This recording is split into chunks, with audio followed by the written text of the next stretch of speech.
Баршаңызға сәлем. Бүгін біз сіздермен творожный пирог жасайтын боламыз. Видеоны соңына дейін көріп, менің каналыма тіркеліп кетуді ұмытпаңыздар. Ең алдымен бір жұмыртқамызға 100 грамм құм шекерімізді салып, жақсылап араластырамыз.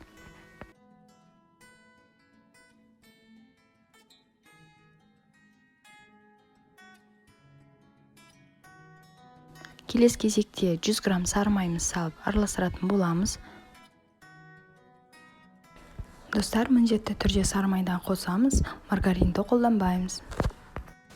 220 грамм ұнымызды қосып, қамыр елейтін боламыз.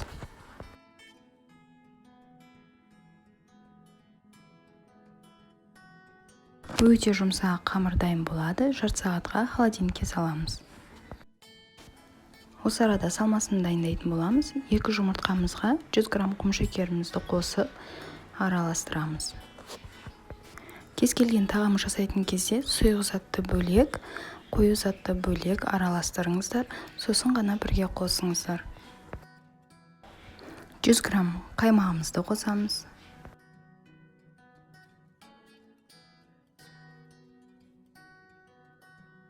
Бөлек ыдысқа 500 грамм творогымызға 15 грамм кукурузный крахмалды қосып араластырамыз.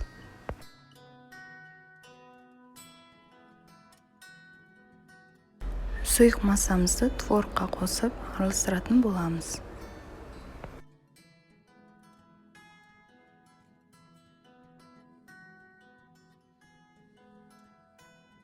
Келесі кезекте мен ванилин қосатын боламын. Ол міндетті емес. Өз қалауыңызбен қоссаңыз болады. Салмамыз біркелкі болу үшін кішкене миксерлейміз. Көп миксерлеуге болмайды, себебі ол қатты сұйық болып кетеді.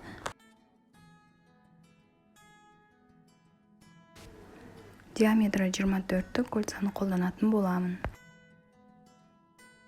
Енді қамырымызды жұқа етіп жайып шығамыз. Шет-шеті қалың болып кетпеуі қажет.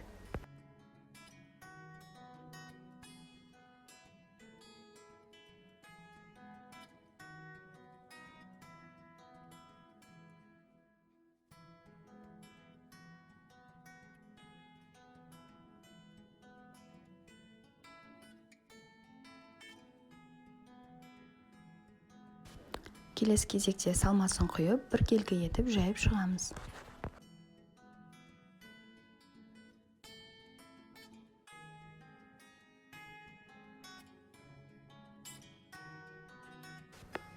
Бетін әрлеу үшін мен замороженный ягодыды қоятын боламын. Сізде кез келген жеміс-жидекті қойсаңыз болады.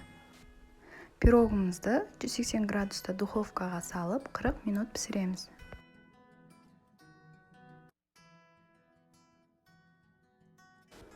Пирогымыз дайын болды. Енді бетіне сахарный пудра себетін боламыз. Мен ыстық кезінде тарелкаға салғандықтан кішкене сындырып алдым, бірақ ештеңе етпес. Сіздерге міндетті түрде жасап көруге кеңес беремін. Дәмі өте керемет шығады. Ас болсын. Видеоны соңына дейін көргендеріңіз үшін рахмет. Сіздермен бірге болған Мариам.